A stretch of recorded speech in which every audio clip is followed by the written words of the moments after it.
In the early months of 1847, a physician working along the Mississippi River recorded something he knew no one would believe.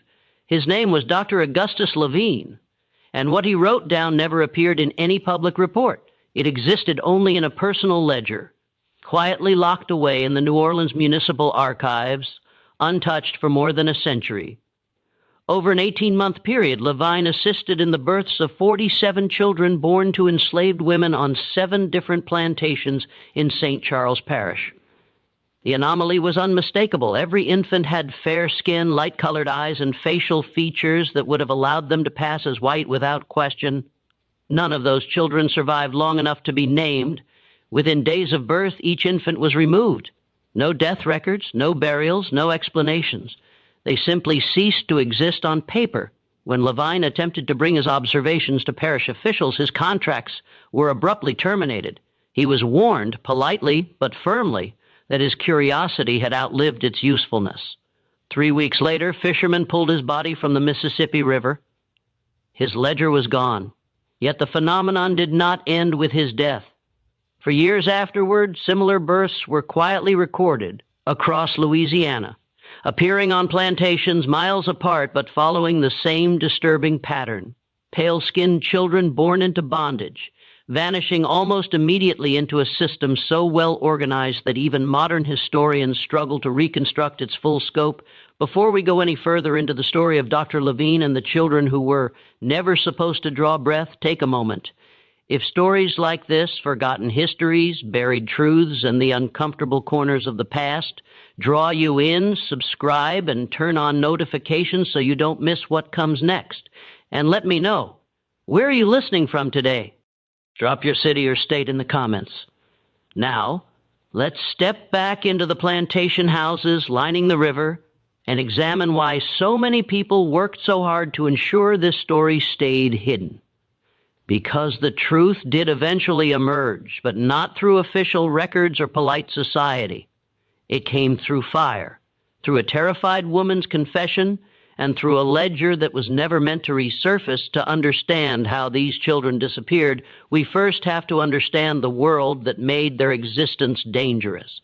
A world where people were bought and sold, where wealth depended on cruelty, and where the shade of a newborn skin could decide whether they would live in chains or vanish without a trace. New Orleans in the 1840s was a city of contradictions, a place where French elegance collided with American ambition, where opera houses stood blocks away from slave markets, and where fortunes were made and lost on the backs of human beings treated as property. The city had become the wealthiest in the South, its prosperity built entirely on cotton, sugar, and the labor of enslaved people who outnumbered free whites in many parishes. The port of New Orleans was the 4th busiest in the world by 1840, with ships arriving daily from Europe, the Caribbean, and the American interior. Cotton bales stacked 20 feet high lined the Wolves, waiting to be loaded onto vessels bound for Liverpool and Le Havre. Sugar barrels filled warehouses from the French Quarter to the American sector, and in the markets near the river, human beings stood on auction blocks sold to the highest bidder while their families watched helplessly.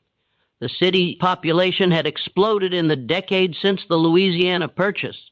French Creoles, who had dominated the city for generations, now shared space with American businessmen, Irish and German immigrants, free people of color who formed their own distinct community, and the enslaved population that made all of it possible. The languages spoken on the streets were a babel of French, English, Spanish, German, and various African dialects. The architecture reflected this mixture. Spanish colonial buildings with their wrought iron balconies, French townhouses with their hidden courtyards, and newer American structures built in the Greek Revival style that was sweeping the nation. But beneath the surface glamour, New Orleans was a city built on a foundation of violence and exploitation. The Code Noir, originally established under French rule, had been modified but not eliminated under American governance. It regulated every aspect of enslaved people's lives: what they could wear, where they could go, whom they could marry, how they could be punished. The city had a reputation for being more lenient than other southern cities, allowing enslaved people to hire out their own time and sometimes purchase their freedom. But this reputation obscured the brutal reality that most enslaved people faced. St. Charles Parish, just upriver from the city, was home to some of the most profitable sugar plantations in Louisiana. The German coast, as it was known, had been producing sugar since the late 1700s, and by the 1840s, the plantation owners there had refined their operations into ruthlessly efficient machines. The Dufour plantation, the Huddell estate, the Fourier holdings, the Becknell property, the Troxler lands, these weren't just farms, they were small kingdoms, each one operating with its own rules, its own economy, and its own secrets. Sugar cultivation was brutal work, far more dangerous and exhausting than cotton. The cane had to be cut during a narrow harvest window in the fall, then processed immediately before it spoiled. The grinding season, as it was called, ran 24 hours a day for weeks on end. Enslaved workers labored in shift around massive iron kettles filled with boiling cane juice in buildings where the temperature could reach 120 degrees. Accidents were common. Hands crushed in the grinding machinery, bodies scalded by boiling syrup, workers collapsing from exhaustion and heat. The plantation owners who lived in the grand houses overlooking these operations were some of the wealthiest men in America. They traveled to Europe, sent their children to the finest schools, collected art and rare books, and considered themselves cultured gentlemen. Many of them genuinely believed that slavery was a benevolent institution, that they were caring for people who couldn't care for themselves, that the system was ordained by God and nature. But they also knew, though they rarely acknowledged it openly, that their wealth depended on absolute control over the people they enslaved. Any crack in that control, any suggestion that enslaved people were fully human with the same rights and desires as white people, threatened the entire system. Dr. Augustus Levine had come to New Orleans from Mobile in 1844, a young physician with excellent credentials from medical school in Philadelphia. He was 29 years old, unmarried, and ambitious. He'd hoped to establish a practice among the wealthy Creole families in the French Quarter, but like many young doctors, he found that the established physicians had those families locked down tight. The old medical families, the Mercier, the Labatus, the Souls, had been treating the Creole elite for generations, and they weren't about to let some newcomer from Alabama take their patients. So Levine did what many struggling doctors did. He took work where he could find it. Plantation medicine was unglamorous but steady. The wealthy planters needed doctors to keep their enslaved workforce healthy enough to labor, and they paid reasonably well for house calls. It wasn't the Presti. Just practice Levine had dreamed of, but it was a living. He began making regular rounds to 5 plantations in St. Charles Parish, treating everything from fevers to injuries to childbirths. He kept meticulous records, as he'd been taught in medical school. Every patient, every symptom, every treatment went into his ledger. His professors in Philadelphia had emphasized the importance of documentation. Medicine was becoming more scientific, more systematic, and good records were essential for understanding disease patterns and treatment outcomes. It was this habit, this compulsive documentation, that would eventually make him dangerous. Levine was not an abolitionist. He'd grown up in the South, and while he found slavery distasteful, he accepted it as an economic reality. He treated enslaved patients with the same professional care he gave to white patients, but he didn't question the system that made them patients in the first place. He was, in his own mind, simply a doctor doing his job. The enslaved community on these plantations lived in a world of constant surveillance and control. The quarters where they slept were arranged in neat rows designed for maximum oversight. Each cabin housed multiple families with thin walls that offered no privacy. The overseer's house was positioned to overlook the quarters, and patrols walked through at night to ensure no one was moving about without permission. Their movements were restricted by a pass system. Any enslaved person found off the plantation without a written pass could be whipped or worse. Their relationships were monitored. Their children often sold away before they reached adolescence. The women in particular lived under a specific kind of terror that the men did not face. the knowledge that their bodies were not their own, that they could be used by white men with absolute impunity, and that any children born far such violence would be enslaved from their first breath. This was not a secret. Everyone knew it happened. The light-skinned children working in the plantation houses serving at the master's table were visible evidence of it, but it was never discussed openly. The white families maintained the fiction that these children were simply the result of relationships between enslaved people, even when the children looked exactly like the plantation owner or his sons. But something strange was happening on these plantations, something that even the enslaved women themselves didn't fully understand at first. The children being born weren't just light-skinned. They were white, completely, unmistakably white, and they were disappearing. In March of 1846, Levine was called to the Dufour plantation to attend to a woman named Celeste, who was in labor with her first child.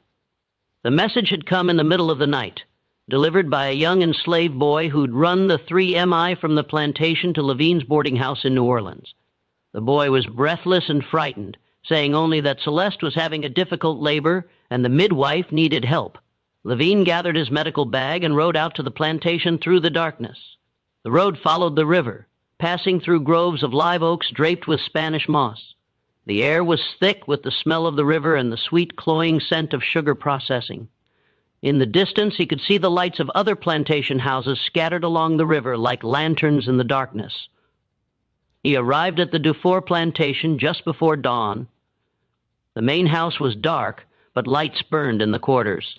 An elderly enslaved woman named Ruth met him at the door of one of the cabins. She was the plantation's primary midwife, a woman who delivered hundreds of children over her 60-some years. Her face was deeply lined, her hands gnarled with arthritis, but her eyes were sharp and assessing. "She's been laboring since yesterday afternoon," Ruth said quietly, leading Levine into the cabin. "Baby's positioned wrong. I can't turn it." Inside, the cabin was stifling despite the cool March night. A fire burned in the small fireplace, heating water in a large pot. Celeste lay on a narrow bed, her face slick with sweat, her body rigid with pain. She was 22 years old, dark-skinned, and had been born on the plantation. This was her first child, and she was terrified. Levine examined her quickly, professionally. Ruth was right. The baby was breech. He'd have to turn it manually, a delicate and dangerous procedure. He'd done it before, but not often, and the risk of losing both mother and child was high. He worked for 2 hours with Ruth assisting and Celeste biting down on a leather strap to keep from screaming.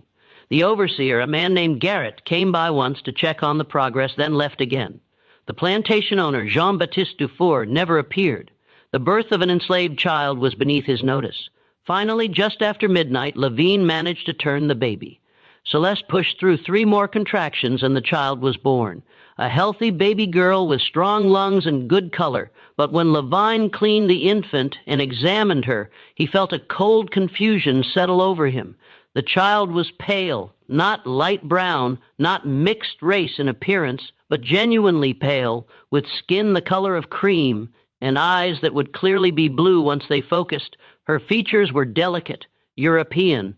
The shape of her nose, the set of her eyes, the texture of her hair, everything about her suggested white ancestry, and recent white ancestry at that. He looked at Celeste, then back at the infant. Celeste's face was unreadable. A mask of exhaustion and something else. Fear, perhaps, or resignation. She wouldn't me. His eyes. "The father?" Levine asked quietly, though he already suspected the answer. Celeste didn't respond. Ruth, who was cleaning up the afterbirth, simply shook her head in a way that told Levine not to ask again.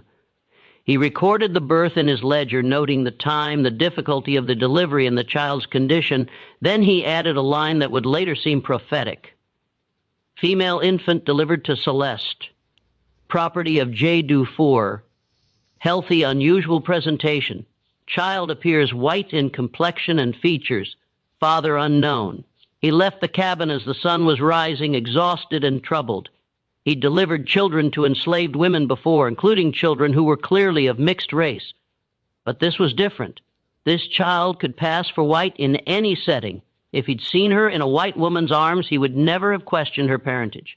3 days later, when Levine returned to check on Celeste's recovery, the child was gone. Celeste was sitting on the porch of her cabin, staring out at nothing. Her breasts were bound tightly, and she moved stiffly as if in pain. "Where's the baby?" Levine asked. Celeste didn't answer. She just kept staring. Levine found the overseer, Garrett, near the sugar mill. "The infant I delivered to Celeste." "Where is she?" Garrett barely looked up from the ledger he was reviewing. "Died in the night. Weak constitution. We buried her already." "Died of what?" Levine asked, feeling a prickle of unease. "Weak constitution," Garrett repeated flatly. "Happens all the time with these people. They're not as hardy as whites. You know that." But Levine had examined that child. She'd been perfectly healthy, with strong lungs and good color. Her reflexes had been normal. Her temperature stable. There was no reason she should have died. "I'd like to examine the body," Levine said. Garrett finally looked up, his expression hardening. "Body's buried. No point D." Digging it up. "You got paid for the delivery, didn't you? That's all you need to worry about." Levine wanted to press the issue, but something in Garrett's tone warned him off. He noted the death in his ledger, but he didn't believe it. That night, lying in his rented room in New Orleans, he kept thinking about the child's face, about Celeste's blank expression, about the overseer's too quick dismissal. Something was wrong. He just didn't know what yet. 2 months later, it happened again. This time on the Hell Plantation, a woman named Josephine delivered a boy who looked exactly like the first child, pale, light-eyed, with fine features that would have fit perfectly in any white family's portrait. Levine delivered the child on a humid May evening with thunderstorms rolling in from the Gulf. The air in the cabin was thick and close, and Josephine screamed through her labor with a kind of desperate fury that unsettled him. Josephine was older than Celeste, perhaps 30, and this was her 4th child. Her other 3 children, all darker skinned, all clearly of African descent, had been sold away over the years. She told Levine this matter-of-factly during his examination, as if it were simply a fact of life, which for her it was. When the child was born, Josephine wouldn't look at it. She turned her face to the wall and wept silently while Ruth cleaned the infant. "Josephine," Levine said gently, "your son is healthy. Don't you want to hold him?" "Take it away," Josephine whispered. "Just take it away." Ruth wrapped the child and handed him to the overseer who'd been waiting outside. The man took the infant without comment and disappeared into the darkness. Levine stood there, his medical bag in hand, feeling like he'd just witnessed something profoundly wrong, but unable to articulate exactly what it was. He'd delivered dozens of children to enslaved women by this point, and he'd seen the full range of emotions: joy, sorrow, fear, love. This was different. This was rejection, born of something deeper than postpartum distress. He recorded the birth in his ledger with the same notation: male infant delivered to Josephine, property of a Hadel, healthy, unusual presentation, child appears white in complexion and features, father unknown. When he returned a week later, he was told the child had died. Again, no body to examine. Again, a burial that had already taken place. "How did he die?" Levine asked the overseer, a different man than Garrett, but with the same hard face and dismissive manner. "Fever took him quick," the man said. "Nothing to be done." But the child had been perfectly healthy when Levine left him. No fever, no signs of illness. His temperature had been normal, his breathing clear, his color good. That night, Levine sat in his rented room in New Orleans and reviewed his ledger by candlelight. 2 births, 2 healthy infants, 2 deaths within days, both children with the same impossible appearance. He thought about the way Josephine had turned away from her child, the way Celeste had looked at him with that unreadable expression. He thought about the overseers who'd taken the children away so quickly, the convenient deaths, the hasty burials. He thought about the fact that both plantation owners, Dufour and Hell, were known to visit the quarters at night. Everyone knew it, though no one spoke of it openly. It was one of those unacknowledged realities of plantation life. Something was very wrong. Over the next year, Levine delivered 12 more children with the same characteristics. 12 pale infants born to dark-skinned enslaved women. 12 children who vanished within days. All officially recorded as dead from various causes: fever, weak constitution, failure to thrive, respiratory distress. but Levine had been trained to recognize patterns. And this was a pattern that defied medical explanation. Infant mortality was high among enslaved populations, yes. Poor nutrition, inadequate housing, and limited medical care all contributed to death rates that were 2 or 3 times higher than among white infants. But not like this. Not with this specific profile. Not with children who were born healthy and then died within days. Always without a body available for examination, and never with bodies that disappeared so quickly. Even in the heat of a Louisiana summer, there was usually time for a doctor to examine a deceased infant if he requested it. But these children were always buried before Levine could return. He began asking careful questions. He spoke to Ruth, the elderly woman who assisted with many of the births, but she would only shake her head and tell him to leave it alone. "You don't want to know," she said once when he pressed her. "Trust me, doctor, you don't want to know." "But the children are gone," Ruth interrupted. "That's all you need to understand. They're gone, and asking questions won't bring them back. It'll only bring trouble to you."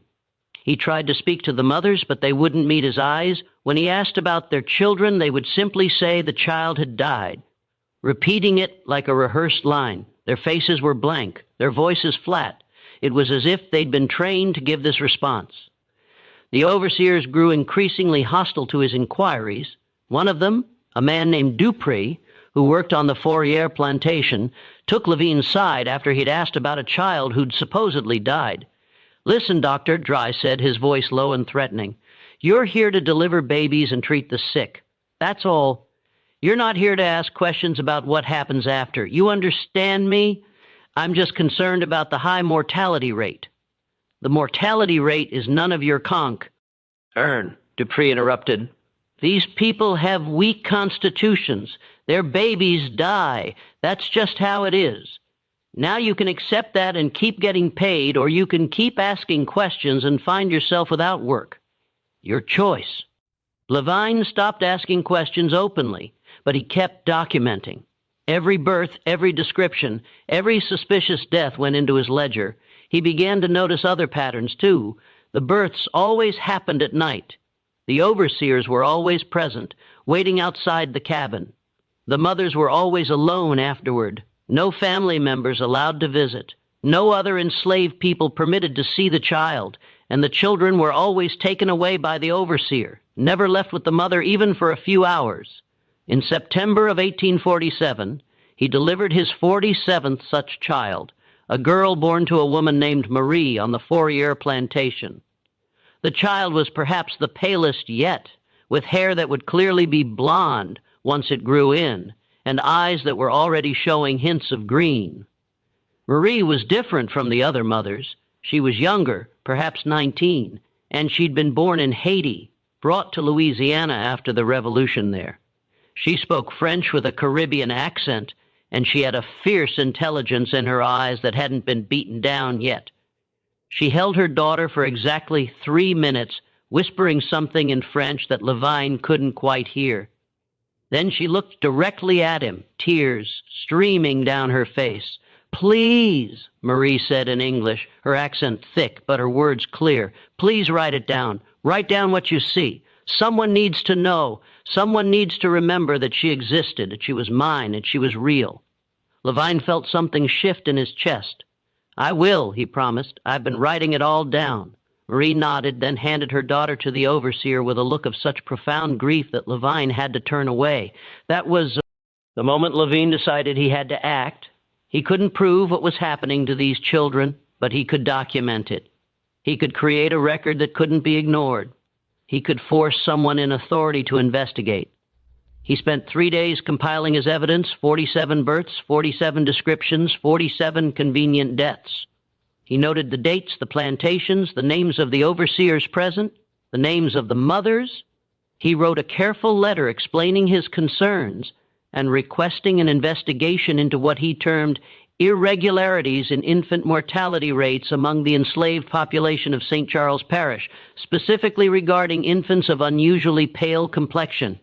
He was careful not to make accusations. He simply presented the facts as he'd observed them and asked for someone to look into the matter. He thought that if he approached it as a medical concern rather than a moral one, he might get a hearing. On October 3rd, 1847, he presented his findings to the parish magistrate, a man named Judge Beaumont, who had a reputation for fairness.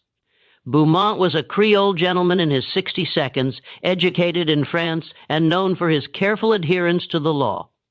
If anyone would take this seriously, Levine thought, it would be him. Beaumont received him in his office in the parish courthouse, a Spanish colonial building with thick walls and high ceilings. The judge sat behind a massive mahogany desk, his face impassive as Levine explained his concerns. Then he handed over the copied pages from his ledger. Beaumont read through them in silence. The only sound was the ticking of a clock on the mantel and the rustle of paper. When he finished, he carefully stacked the pages, aligned their edges, and set them down on his desk. Then he looked at Levine with an expression that wasn't quite anger, but wasn't sympathy either. It was something closer to pity. "Dr. Levine," Beaumont said slowly, "I'm going to give you some advice. Go back to your practice. Deliver the babies you're called to deliver. Keep your records if you must, but do not pursue this matter further." "But the children are property," Beaumont interrupted, his voice hardening. "What happens to them is the business of their owners, not yours, not mine, not the law's. Do you understand?" Levine felt something cold settle in his stomach.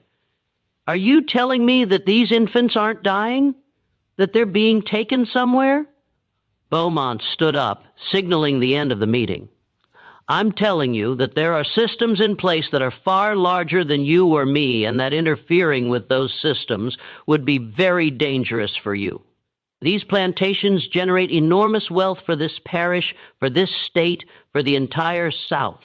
The men who own them are powerful, and they don't take kindly to interference in their affairs. But if children are being enslaved, children are property." Beaumont repeated, his voice cold now. "They can be sold, traded, given away, or disposed of as their owners see fit. That is the law. If you don't like the law, I suggest you move to Massachusetts. But as long as you practice medicine in Louisiana, you will abide by Louisiana law. Do I make myself clear?" Labia stared at him, understanding finally dawning. Beaumont knew what was happening to the children, and he was part of it, or at least he was protecting the people who were doing it. "Perfectly clear," Levine said quietly. He left the courthouse with his copied pages, feeling sick. He'd been naive to think that presenting evidence would result in justice. The system wasn't designed for justice. It was designed to protect property and profit, and enslaved people, including enslaved children, were property. But Levine couldn't forget. That night he made a second copy of his ledger pages and hid them in his room, so nigh, and to the lining of his mattress. The original he kept with him at all times in a leather portfolio that he carried everywhere. He also wrote a letter to his sister in Mobile, a sister who had died of yellow fever when Levine was 12, a fact that anyone investigating him would quickly discover. In the letter, he detailed everything he'd learned and everything he suspected. He described the network as he understood it, named the people involved, and explained his fears for his own safety. Then he sealed the letter and hid it in his ledger between the pages documenting birth 32 and 33. 2 weeks later, he received a message that his services were no longer required on any of the St. Charles Parish plantations. No explanation was given. The message was delivered by a clerk from Judge Beaumont's office, and it was clear that this was not a request. Levine's income dropped by more than half. He tried to find other work, but word had spread that he was troublesome, that he asked too many questions. Other plantation owners wouldn't hire him. His practice in the city remained small. 3 weeks after that, on the evening of October 27, 1847, Dr. Augustus Lavinia left his boarding house to meet a colleague for dinner at a restaurant in the French Quarter. He was carrying his leather portfolio as always. He never arrived at the restaurant. His body was found the next morning, caught in the pilings beneath a dock on the Mississippi River. The official cause of death was listed as accidental drowning, likely the result of intoxication. A bottle of whiskey was found near where his body had entered the water, and witnesses reported seeing a man matching Levine's description drinking alone at a tavern earlier that evening. His medical bag was found nearby, its contents scattered, his leather portfolio was gone. The landlady at his boarding house, when questioned by the police, said she'd seen two well-dressed men leaving his room the night he died. They'd told her they were colleagues of the doctor collecting his belongings for his family. She'd thought nothing of it at the time. They'd been polite, well-spoken, and had given her $1 for her trouble. When the police searched Levine's room, they found it had been thoroughly cleaned out. His clothes remained, but all his papers were gone. His medical books were still on the shelf, but any loose documents had been removed. The mattress had been slit open, the lining torn out. The hidden copy of his ledger pages was never found. Either the men had been thorough in their search, or the landlady had disposed of it herself after the police left, not understanding what it was. Dr. Augustus Levine was buried in St. Louis Cemetery No. 2 in an unmarked grave in the section reserved for paupers and strangers. He had no family in New Orleans to claim his body or his possessions. His few belongings were sold to pay his outstanding rent. Within a month, it was as if he'd never existed, but the births continued. In the years following Levine's death, the phenomenon he documented didn't stop. It accelerated across Louisiana, Mississippi, and Alabama. Enslaved women continued to give birth to children who looked white, and those children continued to disappear. The enslaved community knew what was happening, even if they couldn't speak about it openly. They had their own networks of information, whispered conversations in the quarters after dark. Warnings passed from plantation to plantation by enslaved people who were hired out or sent on errands. The women who'd given birth to these pale children carried a specific kind of grief, a loss that was different from having a child sold away to another plantation. These children weren't just gone. They'd been erased, transformed into something else entirely.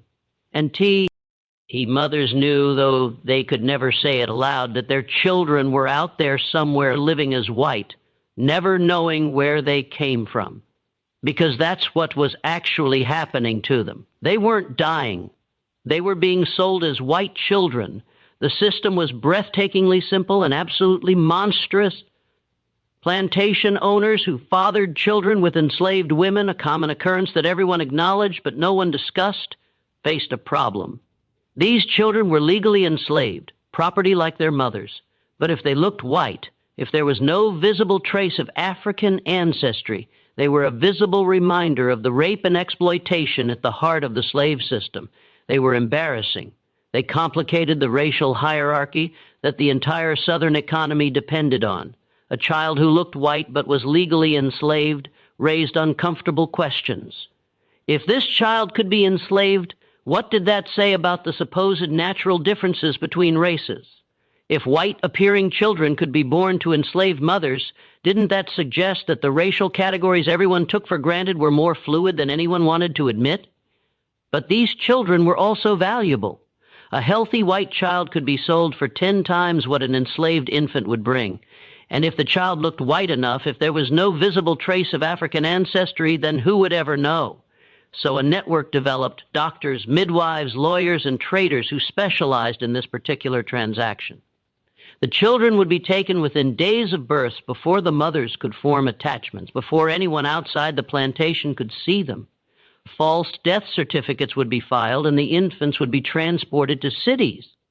New Orleans, Mobile, Charleston, Richmond, where they'd be placed with white families who wanted children but couldn't have or who were willing to look the other way about a child's origins in exchange for a lower price than a legal adoption would cost. The network had existed in some form since the earliest days of slavery in Louisiana, but it had become more organized and sophisticated by the 1840s. There were specific people who handled each stage of the process. First, there were the plantation owners and overseers who identified which children could pass as white. Not every child born to an enslaved woman and a white father would qualify. Many showed clear signs of mixed ancestry. But the children who were pale enough, whose features were European enough, whose hair texture was straight enough, these children were marked for the network. Second, There were the doctors and midwives who facilitated the births and provided the false death certificates. Most of them were like Dr. Levine had been initially. They suspected something was wrong but didn't ask too many questions because they needed the work. A few, however, were active participants who received payment for their cooperation. Third, there were the transporters, men who moved the children from the plantations to the cities. They traveled with forged papers, claiming the infants were their own children or orphans they were taking to relatives, or any number of other cover stories. The children were usually drugged with laudanum to keep them quiet during the journey. Fourth, there were the lawyers who created the false documentation, birth certificates, baptismal records, family Bibles with entries backdated to make everything look legitimate. These men were skilled forgers who understood exactly what documents were needed to make a child's new identity unquestionable. Fifth, there were the brokers who connected the children with families willing to buy them. These men operated out of offices in the cities, presenting themselves as facilitators of private adoptions. They charged enormous fees, sometimes as much as $500 per child, a sum that represented a year's wages for most working people. And finally, there were the families who bought the children. Some of them genuinely believed they were adopting orphans or children whose parents had died. Others knew exactly what they were buying and didn't care. They wanted children, they had the money, and they were willing to look the other way about the circumstances. The entire network was protected by a wall of silence. The plantation owners had every incentive to keep it quiet. They were disposing of evidence of their own crimes. The mothers couldn't speak about it without risking punishment or death. The buyers wanted to believe the children were legitimate, and the children themselves had no memory of their origins. It was in its way a perfect crime. The only evidence was in the records, and those records could be destroyed or altered. The only witnesses were enslaved people whose testimony would never be accepted in court, and the only person who tried to expose it, Dr. Levine, had been silenced permanently. The system might have continued indefinitely if not for a woman named Henriette Delacroix. Henriette was a free woman of color, a rarity in 1850s Louisiana. Her mother had been enslaved by a wealthy French Creole merchant named Philippe Descroix, who had freed her in his will and left her a small inheritance. Henriette had been born free, raised in New Orleans and educated by tutors her mother had hired with the inheritance money. She was 32 years old in 1853, unmarried, and worked as a seamstress making dresses for wealthy white women. She had a small shop in the French Quarter, and she was known for her skill with delicate fabrics and intricate embroidery. She lived in a modest apartment above her shop, maintained a careful, respectable distance from anything controversial, and navigated the complex social world of New Orleans with the caution that all free people of color had to exercise. Free people of color in New Orleans occupied a strange middle ground. They were not enslaved, but they were not equal to whites either. They could own property, run businesses, and even own enslaved people themselves. But they couldn't vote, serve on juries, or testify against white people in court. They had to carry papers proving their free status at all times, and they could be enslaved if those papers were lost or challenged. Henrietta had a younger sister named Margot, who was 27 in 1853. Margot had been born free, just like Henriette, and had worked as a music teacher, giving piano lessons to the daughters of free people of color, and occasionally to white families who were willing to overlook her race in exchange for her considerable talent. But in the spring of 1853, Margot's life was destroyed by a legal technicality. A distant relative of Philippe Descroix, a man named Armand Descroix, who lived in France and had never met Philippe, challenged the manumission papers that had freed Henriette's mother. He claimed that Philippe had not had the legal right to free an enslaved person in his will without the consent of his heirs, and that therefore the manumission was invalid. The case went to court. Henriette hired the best lawyer she could afford, a free man of color named Victor Sur. who had studied law in France. Sure argued passionately that the manumission had been legal under the laws in effect at the time, that Philippe had been of sound mind when he wrote his will, and that challenging it 30 years after the fact was unconscionable. But the judge, the same Judge Beaumont, who had dismissed Dr. Levine's concerns 6 years earlier, ruled in favor of Armandecqua. He declared that the manumission had been improperly granted, and therefore Henriette's mother had never been legally free. And if the mother had never been free, then her children, born to an enslaved woman, were also enslaved. Overnight, Margot went from being a free woman with a profession and a future to being property. Henriette, as the older daughter, should have been enslaved too, but Armandecqua's lawyer made a calculation. Enslaving one sister would be profitable. Enslaving both would create too much attention, too much sympathy, too much risk of public outcry. So they took Margot and left Henriette free, knowing that the threat of enslavement would keep her quiet. Margot was sold at auction 3 days after the judge's ruling. Henriette stood in the crowd and watched as her sister was put on the block, examined like livestock, and sold to a plantation owner from St. Charles Parish for $800. The buyer was a man named Claude Fourier, owner of one of the largest sugar plantations on the German coast. Ariad fought the ruling through every legal channel available to her, but the law was clear. Enslaved people had no rights that white people were bound to respect, and the technicality was enough to make Margot's enslavement legal. Sauer tried everything, appeals, petitions, even attempting to raise money to purchase Margot's freedom, but Fourier refused to sell. He paid good money for her, and he intended to get his value from her labor. In the fall of 1854, Henriette received word through the enslaved community's network that Margot was pregnant. The father, according to the whispers, was Claude Fourier himself. Henriette felt sick with rage and helplessness. Her sister, who had been free, who had been educated, who had had a future, was now being used by the man who bought her in January of 1855.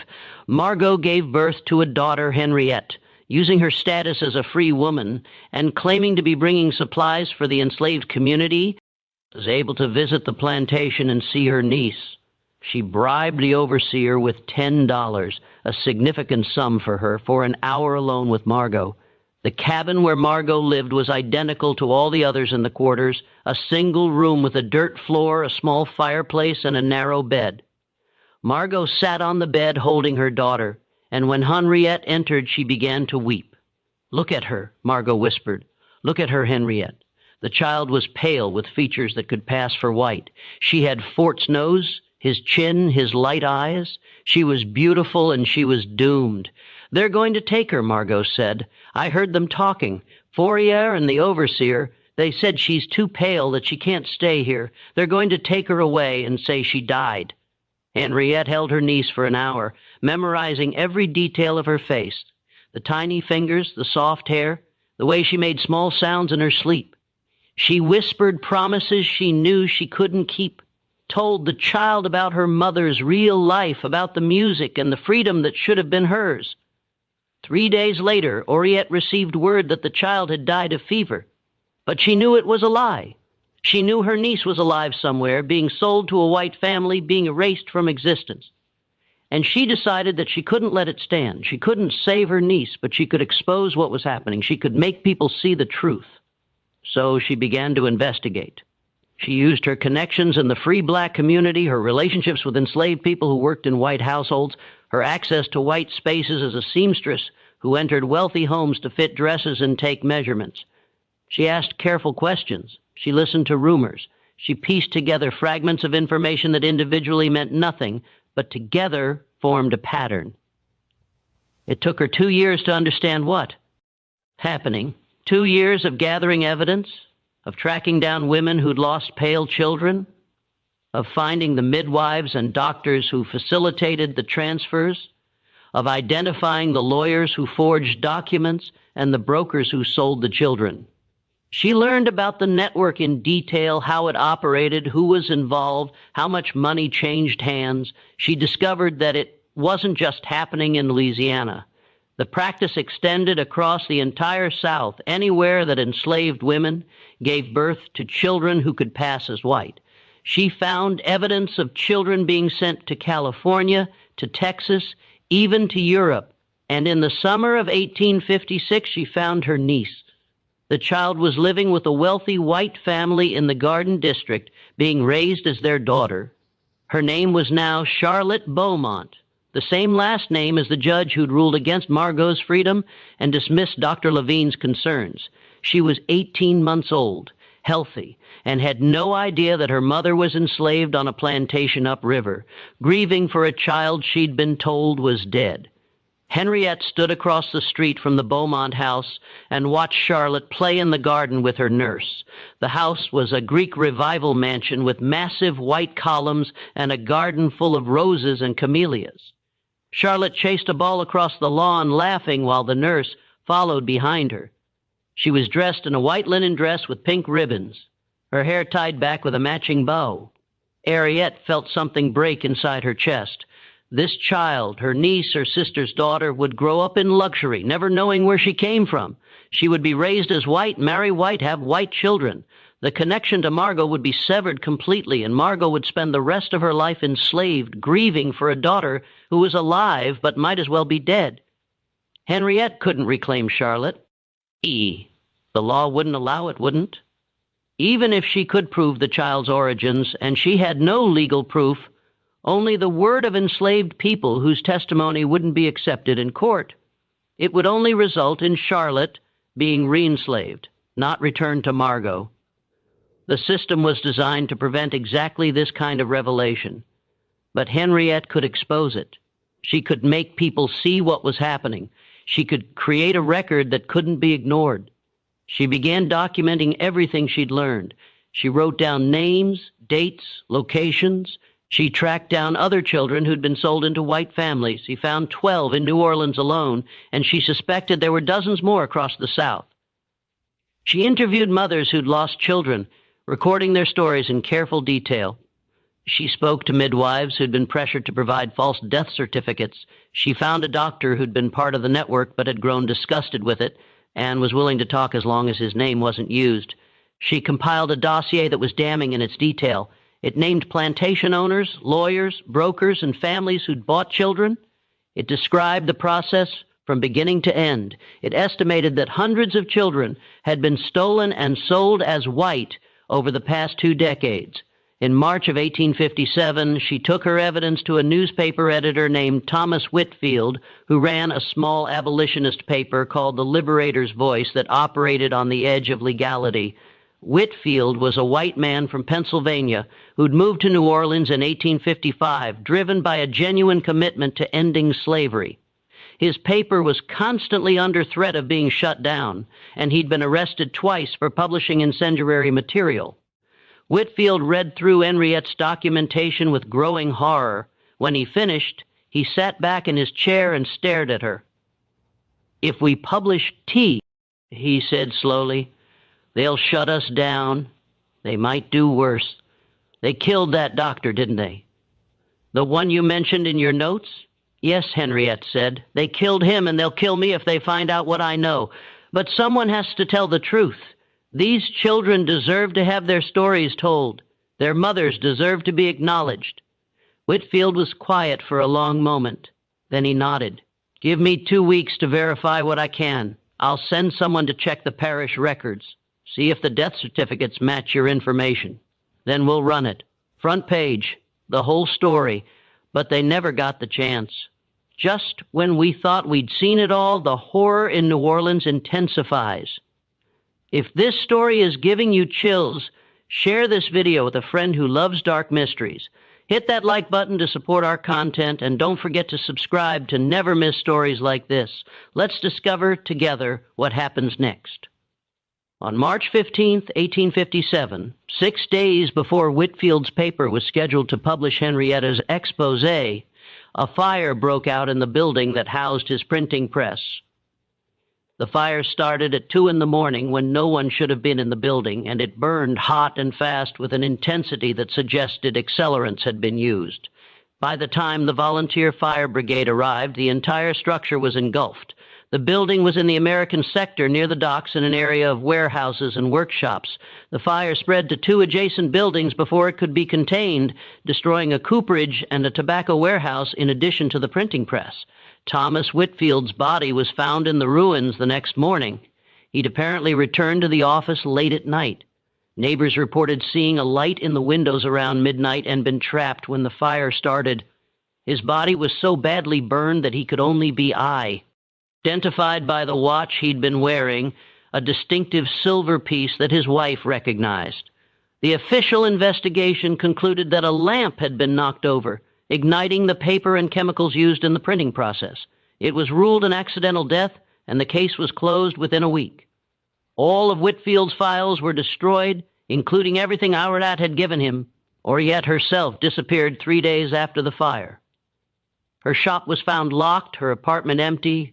Her clothes were still in the wardrobe, her dishes still in the cupboard, but she was gone. The money she kept hidden in a tin under her floorboards, nearly $200, her life savings, was gone too. Some people said she'd fled north, terrified that whoever killed Whitfield would come for her next. Others whispered that she'd met the same fate as Dr. Levine, her body dumped in the river where it would never be found. A few suggested that she'd been enslaved like her sister and sold away to a distant plantation where no one would recognize her. The truth was more complicated. Henriette had been warned. The morning after the fire, she'd found a note slipped under her door. It was written on expensive paper in an educated hand, and it contained no threats, no explanations, just 4 words. "Leave now or die." She'd taken the warning seriously. She'd packed a small bag with clothes, money, and a second copy of her documentation. She'd learned from Dr. Levine's mistake and made copies of everything. She'd walked out of New Orleans that same day, leaving everything else behind. She'd made her way north through a network of abolitionists and free black communities, moving from safe house to safe house, never staying anywhere long enough to be traced. She'd traveled by riverboat to Memphis, then overland to Louisville, then by train to Cincinnati. From there, she'd continued north to Cleveland, then east to Philadelphia. By the summer of 1857, Henriette had made it to Philadelphia, where she was using a different name, Henriette Dubois, and trying to build a new life in a city where no one knew her history. She found work as a seamstress again, though she had to start over, building a new clientele from nothing. But she couldn't let go of what she'd learned. She couldn't forget Charlotte or Margot or the dozens of other children who'd been stolen and transformed. She couldn't stop thinking about the mothers who were still grieving, still living with the knowledge that their children were alive somewhere but lost to them forever. She tried to interest northern newspapers in the story, but they were focused on bigger battles. The Kansas-Nebraska Act, the Dred Scott decision, the growing tensions between North and South that everyone could see were leading toward war. The story of enslaved children being sold as white was too specific, too complicated, too easy to dismiss as unverifiable rumor. "Do you have proof?" editors would ask her. "Do you have documents, witnesses who will testify?" She had documents, but they were copies of records that had been destroyed.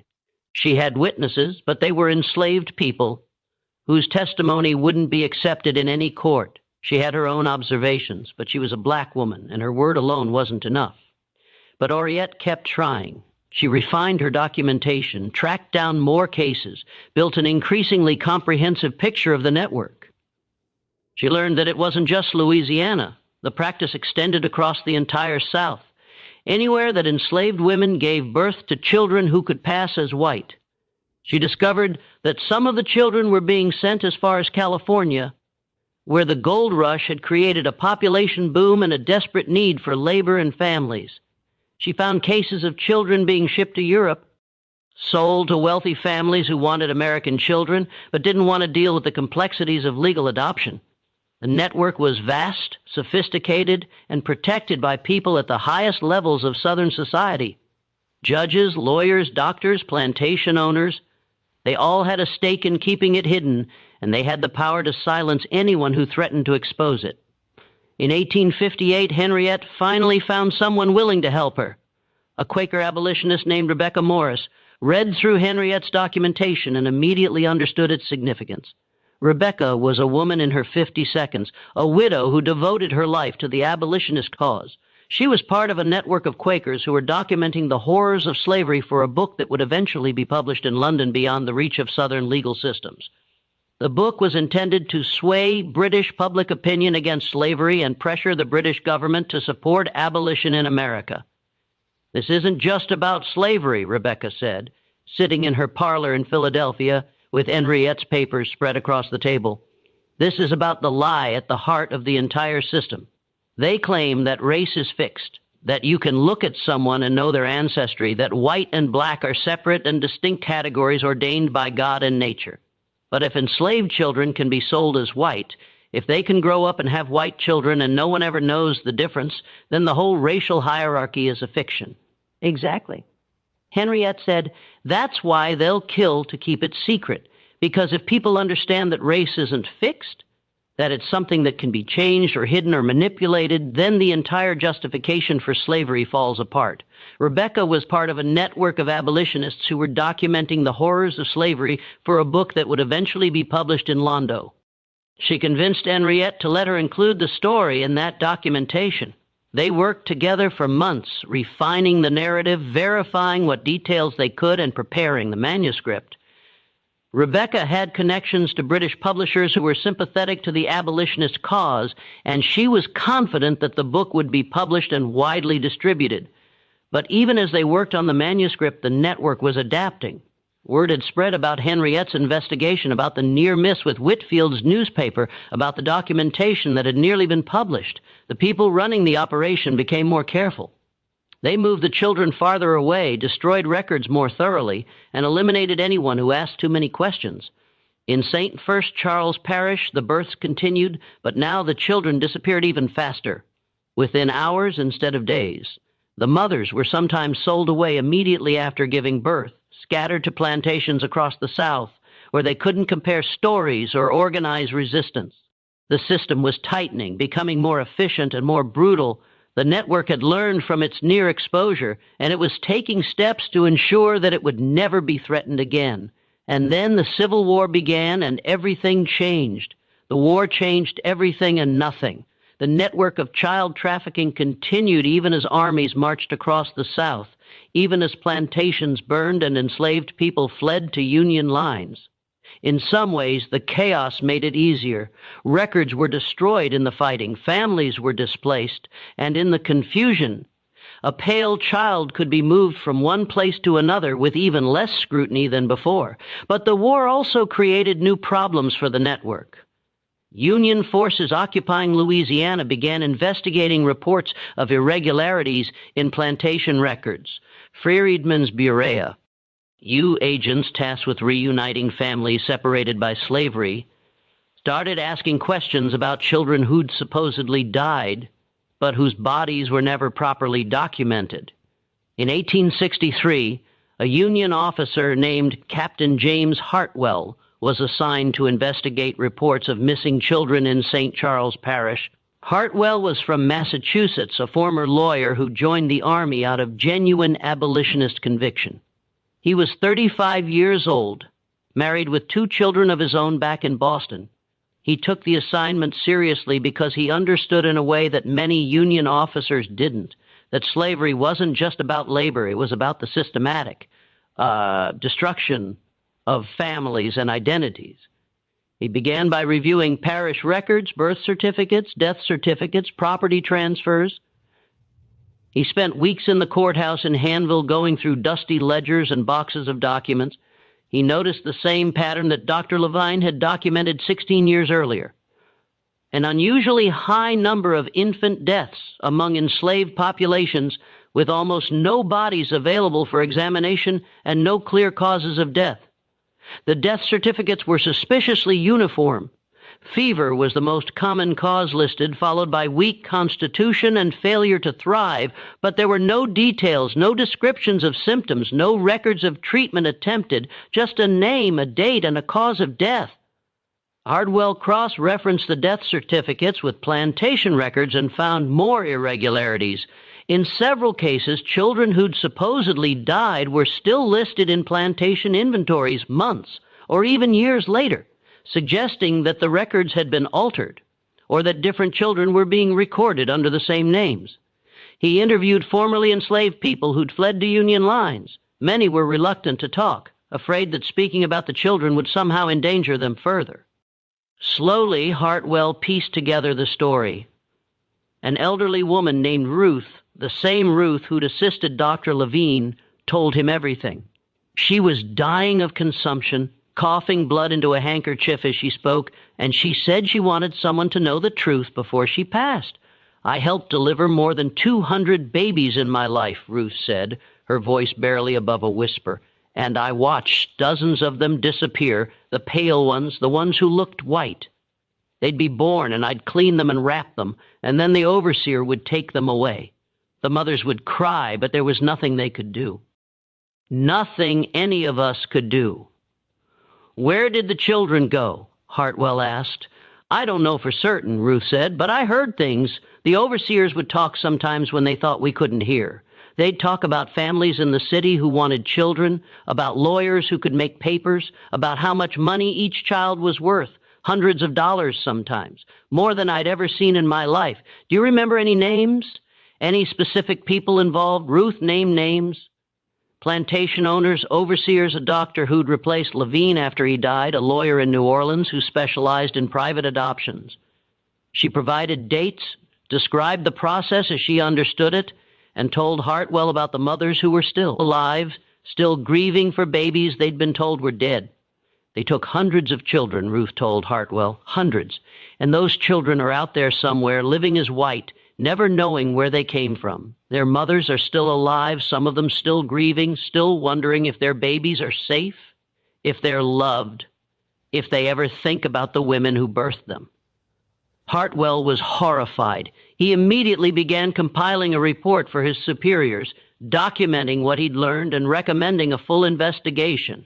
He wanted to track down the children, reunite them with their mothers if possible, and prosecute the people who'd been running the network. But before he could submit the report, he received orders transferring him to Virginia. The transfer was sudden, unexpected, and came with a clear message from his commanding officer. Drop the investigation. There are bigger battles to fight, Colonel Morrison told him when Hartwell protested. We're trying to win a war and hold the Union together. We can't afford to open up something this complicated right now. But the children are gone, Morrison interrupted, scattered across the country, living new lives. What do you think happens if you expose this? You'll destroy families, ruin lives, create chaos, and for what? You can't undo what's been done. You can't give those children back their original identities. They're white now. For all practical purposes, leave it alone. But the people who did this should be prosecuted. For what? Morrison asked. For selling property they legally owned. For forging documents. You think any court is going to convict wealthy white men for crimes committed against enslaved people? Even if we win this war, even if we abolish slavery, you think anyone is going to care about what happened to a few hundred children? Hartwell wanted to argue, but he understood the political calculation. The Union needed the support of moderate Northerners who were willing to fight to preserve the Union, but weren't necessarily committed to racial equality. A scandal involving white families who'd unknowingly adopted enslaved children would be politically explosive. It would raise questions about racial identity, about the legitimacy of families, about the entire social order. It was easier to let it go, easier to pretend it hadn't happened, easier to focus on the war and leave the complicated questions for later. So the investigation was quietly shelved. Hartwell was sent to Virginia, where he served with distinction for another year. He was killed at the Battle of Cold Harbor in June 1864, shot through the chest while leading a charge against Confederate entrenchments. His notes about the missing children were packed up with his personal effects and sent to his family in Boston, where they sat in an attic for decades, unread and forgotten. Ruth died 2 weeks after speaking with Hartwell. She was buried in a mass grave with other formerly enslaved people who died in the contraband camps. Her name recorded in a ledger that would eventually be lost. The war ended. Slavery was abolished. The Freedmen's Bureau worked to reunite families, but they focused on people who'd been sold away, not on children who'd been stolen and transformed. The mothers who'd lost pale children had no legal recourse, no way to prove what had happened, no means of finding their children, even if they'd wanted to, and most of them didn't want to. What would be the point? Their children were white now, living white lives. Revealing the truth would only destroy them. It would mark them as black in a society that was, if anything, becoming more rigidly segregated. It would strip them of their social status, their marriages, their futures. So, the mothers kept silent. They grieved privately, carried their losses alone, and never spoke about the children who'd been taken from them. The network dissolved gradually as slavery ended, and the legal framework that had protected it disappeared. But the children remained, scattered across the country, their origins hidden. Some of them eventually learned the truth. A deathbed confession from an adoptive parent. A discovered letter, a chance encounter with someone who knew the story, but most never knew. They lived and died believing they were white, and their children and grandchildren never had any reason to question it. Margot, Henriette's sister, was freed when the war ended. She stayed on the Fortier plantation as a paid laborer for a few years, having nowhere else to go and no family to return to. Henriette had sent letters trying to find her, but they never connected. The mail system in the South was chaotic in the years after the war, and letters often went astray. In 1870, Margot died of pneumonia. She was 44 years old. She'd never remarried, never had other children, and she'd spent the last 15 years of her life grieving for the daughter who'd been taken from her. She was buried in a small cemetery near the plantation, her grave marked with a simple wooden cross that rotted away within a few years. She never learned that her daughter had lived, that Charlotte had grown up in a wealthy white family just a few miles away in New Orleans, that she'd been raised with every advantage, educated at the finest schools, and introduced to society as the daughter of Judge Beaumont. Charlotte Beaumont, the same Charlotte that Henriette had found in the Garden District 20 years earlier, died in childbirth in New Orleans in 1879. She was 25 years old, married to a wealthy merchant named Edward Clark, and had never known that her mother was an enslaved woman named Margot, who died on a plantation in 1870. Still grieving for the daughter she'd held for 3 hours, Charlotte's death was mourned by New Orleans society. She was buried in a prominent tomb in Metry Cemetery with a marble angel marking her grave. Her obituary in the Times-Picayune described her as a beloved daughter of one of our city's most distinguished families, taken from us too soon. Charlotte's children, 2 daughters ages 3 and 5, grew up white, married white, had white children of their own. The secret died with the generation that had created it. Or so everyone thought. Henriette Dequa lived until 1889, dying in Philadelphia at the age of 68. She'd never stopped documenting cases of stolen children, even though she knew her work would likely never result in justice. She'd never married, never had children of her own, and she devoted the last 30 years of her life to creating a record of what had happened. Her papers discovered after her death by the Quaker community that had supported her contained records of over 300 cases across 7 southern states. She documented births, disappearances, and the fates of children she'd been able to track down. She'd created a genealogy of stolen identities, a map of families that had been torn apart and reassembled in new configurations. The Quakers preserved her papers, recognizing their historical significance. They were eventually donated to the Library Company of Philadelphia, where they sat in the archives, occasionally consulted by historians, but never widely publicized. The story might have remained buried in those archives if not for a series of events that began in 1979, exactly 132 years after Dr. Augustus Levine's death. Dr. Patricia Jennings was a historian specializing in medical practices in Antebellum, Louisiana. She was 42 years old, a professor at Tulane University, and she was working on a book about plantation medicine. She'd been conducting research in the New Orleans Municipal Archives for months, looking through boxes of old documents that had been donated by various families over the years. Most of it was routine material. Property records, receipts, correspondence, the mundane paperwork of daily life in the 19th century. But in a box labeled Beaumont Family Papers 1840-1880, she found something extraordinary. A leather-bound ledger, water-damaged and fragile, with pages that were stuck together and partially illegible. Jennings recognized immediately that it was a medical ledger. She could see entries for patients, treatments, and fees. But as she carefully began separating the pages, she realized this was something more significant. It was Dr. Augustus Lavenia's original ledger, the one that had supposedly disappeared when he died. Jennings spent 3 months carefully separating the pages and transcribing what she could read. The water damage had destroyed some entries completely, but enough remained to tell a story. 47 births, 47 descriptions of pale children born to enslaved women, 47 suspicious deaths. But there was more. Tucked between the pages, she found letters. Letters from Levine to Judge Beaumont pleading for an investigation. Letters from Beaumont to Levine warning him to stop asking questions. And one final letter dated October 26, 1847, the day before Levine's body was found in the river. The letter was addressed to my dear sister Margaret. Though Jennings' research revealed that Levine's only sister had died in childhood, it was clearly a precaution. If the letter was intercepted, it would appear to be personal correspondence, not evidence of a crime. In the letter, Lavinia described everything he'd learned. He named the plantation owners involved, the overseers who facilitated the transfers, the lawyers who forged documents. He described the network in detail, including the fact that Judge Beaumont himself was one of the primary organizers. I have documented 47 cases, Levine wrote, but I believe there are many more. This is not an isolated practice, but a systematic operation involving some of the wealthiest and most powerful men in Louisiana. They are stealing children from their mothers and selling them as white, erasing their identities and their histories for profit. He went on to describe his plan.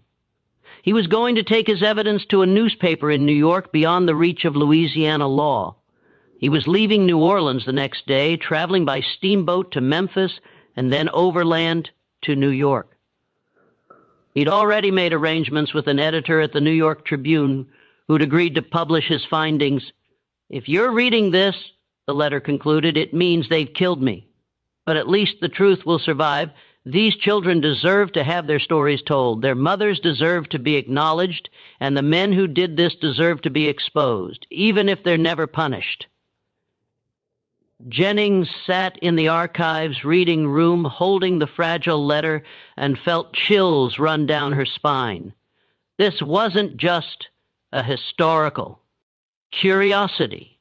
This was evidence of a massive crime, a systematic operation that had stolen hundreds of children and erased their identities.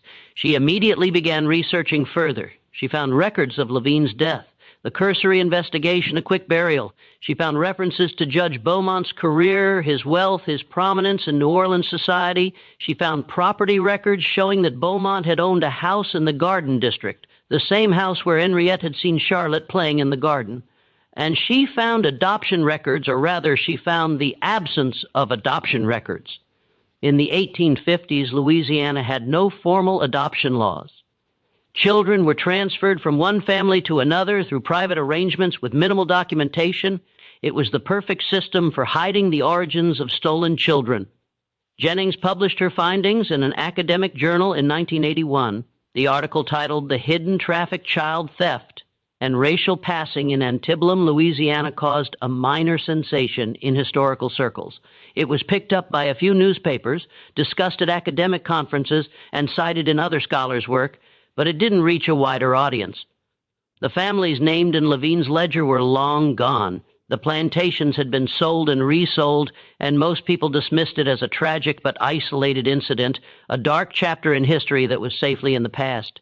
But Jennings kept digging. She traveled to Philadelphia and found Henriette Delacroix's papers in the Library Company archives. She tracked down Captain Hartwell's notes in his family's papers in Boston. She interviewed descendants of enslaved people from St. Charles Parish, some of whom still remembered stories about the pale children who disappeared. And she began trying to find the children, or rather their descendants there. using genealogical records, DNA testing, and painstaking histo. Recall research, Jennings identified 17 families in Louisiana, Mississippi, and Alabama who were descended from children who'd been sold as white. Some of the families were shocked by the revelation. Others had suspected something but never had proof. A few had known the truth for generations but kept it secret, afraid of the social consequences. One of those families was the Beaumont family. Judge Beaumont's great-great-granddaughter, a woman named Elizabeth Beaumont Clark, agreed to speak with Jennings in 1985. Elizabeth was 62 years old, a retired school teacher living in Baton Rouge. She was white-appearing with pale skin and light brown hair, and she'd grown up believing she was entirely of European descent. But her grandmother had told her a different story. "My grandmother told me when I was 16, Elizabeth said, sitting in her living room with Jennings. She said that our family had a secret and that I needed to know it before she died. She told me about Charlotte, about how she'd been bought as an infant, about how the judge had arranged the whole thing." "How did you feel when you learned?" Jennings asked. Elizabeth was quiet for a long moment, staring out the window at her garden. "I felt like my entire identity was a lie." She finally said, "I'd grown up thinking I knew who I was, where I came from. I'd been taught about my family history, about our French and Spanish ancestors, about our place in New Orleans society, and then I learned that my great-great-grandmother had been enslaved, that she'd been stolen from her mother, that everything I'd been told about my family history was false. Did it change how you saw yourself?" "Yes and no," Elizabeth said. "I still looked the same. I still had the same memories, the same relationships. But I felt like I was living a lie, like I was passing as something I wasn't, and I didn't know what to do with that knowledge. Who was I supposed to tell? What was I supposed to do with it? Did you ever try to find Charlotte's mother's family?" "I tried," Elizabeth said, "but the records were destroyed during the war, and there was no way to trace Margot's descendants. If she had other children, I don't know who they are. I don't know if I have cousins out there who are black who might be descended from the same woman. It's like that part of my history was just erased." She paused, then added, "And I think about Charlotte sometimes, about what her life was like. Did she ever suspect? Did she ever feel like she didn't quite belong? Or did she live her whole life believing she was white, never questioning it? I'll never know." Jennings's research revealed that this was common. The network had been designed to sever all connections between the children and their origins. Even when descendants learned the truth, they usually couldn't trace their ancestry back far enough to find their enslaved relatives. The documentation had been too thoroughly destroyed, the connections too completely severed. The system had worked exactly as intended. It had taken children who were legally black and transformed them into white people, erasing their history so completely that even modern genealogical tools couldn't fully reconstruct them. In 1987, Jennings published a book called "Stolen Children: The Hidden History of Racial Passing in the Antebellum South." It was extensively researched, carefully documented, and deeply disturbing. It told the story of Dr. Lavinia Oriette Dequa, Captain Hartwell, and the hundreds of children who'd been stolen and sold as white.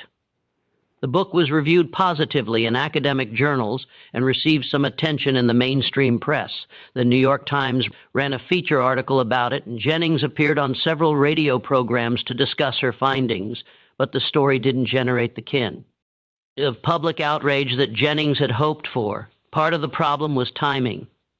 The book was published in 1987 during the Reagan era, when discussions of race and history were often dismissed as divisive or unnecessary. Many people felt that slavery was in the past, that it was time to move on, that dredging up old injustices only created more problems. Part of the problem was also the nature of the story itself. It was complicated, involving legal technicalities and genealogical research that was hard for general readers to follow, and it raised uncomfortable questions that many people didn't want to confront. If hundreds of children had been stolen and sold as white, how many of their descendants were living today? How many white Americans might have enslaved ancestors without knowing it? What did that mean for racial identity, for family histories, for the entire concept of race itself. These were questions that challenged fundamental assumptions about identity and belonging, and many people simply didn't want to engage with them. But the book did reach some people. Descendants of the stolen children began contacting Jennings, sharing their own family stories and asking for help tracing their ancestry. Some of them had always suspected something was wrong with their family history, gaps in the records, inconsistencies in the stories, physical features that didn't quite match the supposed ancestry. One of those people was a woman named Sarah Mitchell, who contacted Jennings in 2015, nearly 30 years after the book was published. Sarah had grown up in Atlanta in a white family with no reason to question her ancestry.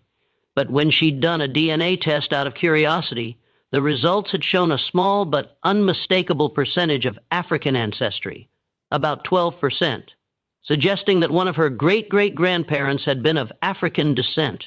She dismissed it at first as an error or a distant ancestor she didn't know about, but then she'd started researching her family history and found gaps in the records. Her great-great-grandmother had appeared in New Orleans in 1855 as a young child with no clear documentation of her birth or parentage. The family story was that she'd been orphaned, but there were no death certificates for her supposed parents, no records of their existence at all. Sarah spent 2 years tracing the records, working with genealogists and historians, and eventually she found her great-great-great-grandmother's name in Dr. Levine's ledger. The child had been born to an enslaved woman named Josephine on the Haddle Plantation in May of 1847. She'd been sold to a family in New Orleans when she was 3 days old, given the name Emily Harper, and raised as white. "I don't know how to feel about this," Sarah told a reporter in 2017 after her story was featured in a documentary about racial identity in America. "Part of me feels like I've discovered this important truth about who I am. But another part of me feels like I've lost something. My whole understanding of my family, my identity, my place in the world. It's all different now." "Have you tried to find Josephine's other descendants?" the reporter asked. "I have," Sarah said, "but the records are so fragmentary. I know Josephine had other children before the one who became Emily Harper, but they were all sold away. I don't know where they went or what happened to them. I've connected with a few people who might be distant cousins, but we can't prove it. The documentation just doesn't exist." She paused, then added, "And I can't even find Josephine's descendants, if she had any others.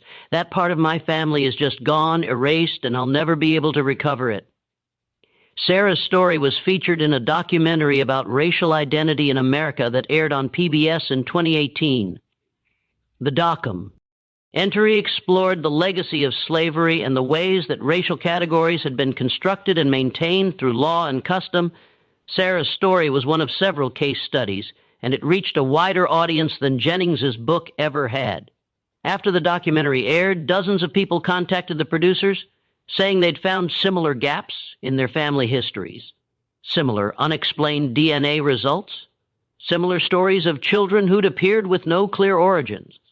Some of them had been researching their ancestry for years, trying to understand the inconsistencies in their family stories. Others had only recently begun to question their identities after taking DNA tests. The documentary estimated that there could be hundreds of thousands of Americans who are descended from children who were stolen and sold as white, most of them with no idea of their true ancestry. The network had been so effective, so thorough in its erasure of records and identities, that the full scope of it may never be known. Dr. Patricia Jennings died in 2003, still working on a follow-up book that would expand her research to other southern states. She had identified over 200 cases of children who'd been sold as white, and she suspected there were thousands more that had left no paper trail at all. Her research papers were donated to Tulane University, where they remain available to scholars studying the history of slavery and racial identity in America. The collection includes copies of Dr. Levine's ledger, Henriette Delquar's documentation, Captain Hartwell's notes, and hundreds of pages of Jennings' own research, interviews, genealogical charts, analysis of parish records, and correspondence with descendants of the stolen children in St. Charles Parish There's a small museum now dedicated to the history of slavery in Louisiana. It's housed in a restored plantation building, and it tells the story of the people who were enslaved there, the work they did, and the lives they lived. In one corner, there's an exhibit about Dr. Augustus Levine and the children he tried to save.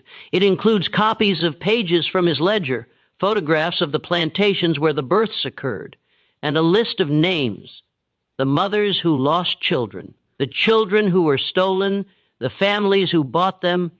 The exhibit ends with a question printed on the wall in large letters. How many more stories like this are hidden in our history? How many more children were erased? How many more families were destroyed by a system that treated human beings as property? There's no answer provided, just the question hanging in the air, waiting for visitors to grapple with. The museum also includes a memorial wall with the names of the mothers who lost children. The names were compiled from Dr. Levine's ledger and Riot Diacross documentation and parish records. There are over 300 names on the wall, each one representing a woman who gave birth to a child who was stolen and sold as white. Celeste, Josephine, Marie, Margot, Ruth, and hundreds of others whose names have been lost to history. Visitors to the museum often stand in front of the wall for a long time, reading the names, trying to imagine the lives behind them. Some people cry, some people take photographs, some people just stand in silence, bearing witness to a crime that was never prosecuted, a grief that was never acknowledged. The story of the Pale Children of New Orleans is a reminder that history isn't just about the past, it's about the present, about the ways that old crimes continue to shape our world in ways we can't always see. This story isn't only about missing records or unanswered questions, it's about identities that were taken, families that were deliberately broken, and a truth buried so deeply that we're still uncovering. Fragments of it today. The system that absorbed those children was born out of slavery, but its consequences didn't end when slavery did. They traveled forward through time, creating a hidden lineage, a tangled ancestry so thoroughly erased that even modern DNA testing struggles to reveal it. Children taken and raised as white grew into adults. They married, had families of their own, and passed on a version of history that was never true. Somewhere in America right now, there are people who have no idea that their great-great-grandparents were born enslaved in Louisiana plantation cabins. They lived their entire lives believing one story about themselves, never knowing another existed. And in most cases, they never will. The paper trail is gone. The names were changed. The connections were intentionally severed. The truth was buried with precision and care. But absence of evidence is not absence of reality. The mothers were real. The children were real. The grief was real. And the crime was real. Even if no one was ever held accountable, this mystery forces us to confront a harder truth about slavery, that its most brutal violence wasn't always visible. Sometimes the cruelty was quiet. It lived in erasure, in the systematic destruction of identity, in the creation of a lie so complete that it eventually passed for truth. Those children didn't just lose their freedom, they lost their past, their names, their families. They were reshaped into something they were never meant to be, and most of them died without ever knowing it had happened. Their mothers knew. They lived with the knowledge that their children were alive somewhere, growing up as white, never knowing who they truly were. They knew they would never see them again, never hold them, never speak the truth aloud, and they carried that grief in silence because speaking it would only invite punishment, the system that enabled this horror was designed to be unseen, to leave no fingerprints, no witnesses, no records. And for a long time, it almost worked. If not for Dr. Levine's obsessive documentation, if not for Henry at Dioqua's refusal to let the matter rest, if not for Captain Hartwell's investigation, if not for Dr. Jennings's later research, this story might have vanished entirely. But the truth survived, not whole, not clean, not complete, just enough to acknowledge the mothers who lost their children, enough to remember the children who were stolen, enough to remind us that history is full of crimes that were never punished, injustices that were never corrected, and truths that were buried but never fully destroyed. So what do you think? Was everything ever truly uncovered? How many more children were taken and passed into whiteness? How many descendants are living today unaware of the history written into their blood? Leave your thoughts in the comments. If stories like this haunt you, and if you want more dark, forgotten histories, subscribe, turn on notifications, and share this with someone who loves unresolved mysteries. I'll see you in the next story.